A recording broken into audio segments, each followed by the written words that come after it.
प्यारे बच्चों, आज पंचम पाठ है सुक्ति मोक्तिकम। पांचवा पाठ सुक्ति रूपी मोती। पंचम पाठ है सुक्ति मोक्तिकम अर्थात पांचवा पाठ सुक्ति रूपी मोती। इस पाठ को पढ़ेंगे। पहले आपने इस पाठ में 6 श्लोक पढ़ लिए थे, समझ लिए थे। आज 7वां श्लोक चलेगा। इस श्लोक में गुणवान व्यक्ति के विषय में बताया गया है कि गुणवान व्यक्ति कहीं भी रहे अपने गुणों के द्वारा दूसरों को लाभ प्रदान करता है, दूसरों का भला करता है। लेकिन यदि वह जिस स्थान से चला जाता है उस स्थान को बहुत ज़्यादा हानि उठानी पड़ती है। तो सबसे पहले बच्चों श्लोक का लय सहित उच्चारण करते हैं। यत्रापि कुत्रापि गता भवेयुर्हंसा महीमण्डल मंडनाय हानिस्तु तेषां हि सरोवराणाम् येषां मरालेश सह विप्रयोग। एक बार फिर से देखें। यत्रापि कुत्रापि गता भवेयुः हंसा महीमण्डलमण्डनाय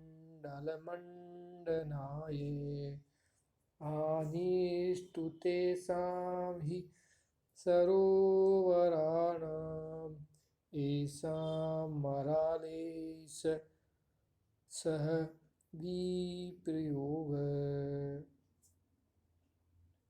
इस श्लोक को अन्वय से समझते हैं, क्योंकि कोई भी श्लोक हो उस श्लोक को अच्छी तरह समझना है तो अन्वय से उस श्लोक को अच्छी तरह समझा जा सकता है।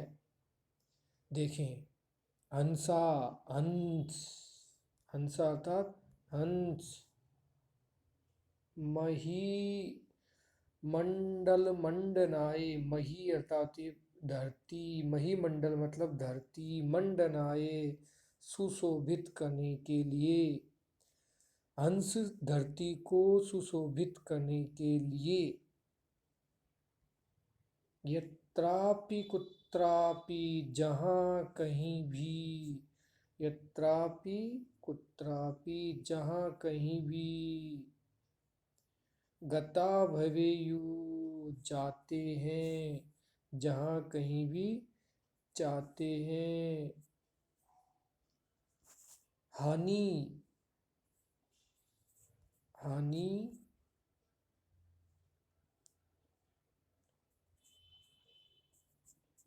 हानि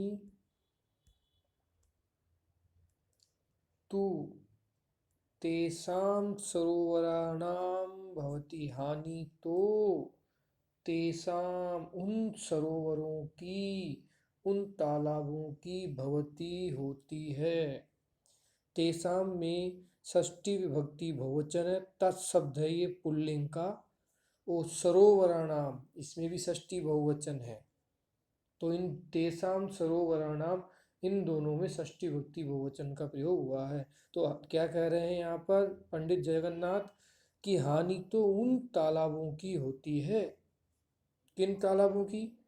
एसाम जिनका, मराली अंश है, अंशों के साथ।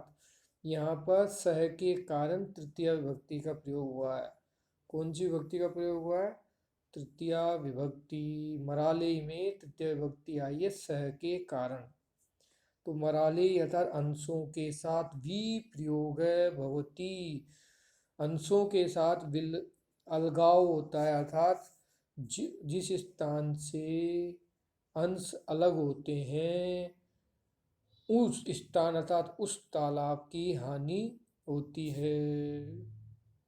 तो यहाँ पर ये कह रहे हैं कि भाई अंश जिस तालाब में रहते हैं उस तालाब की रौनक बढ़ जाती है, लेकिन उस तालाब को छोड़कर यदि हंस चले जाते हैं, उस तालाब को छोड़कर यदि हंस चले जाते हैं तो उस सरोवर की, उस तालाब की हानि होती है, उसका महत्व कम हो जाता है।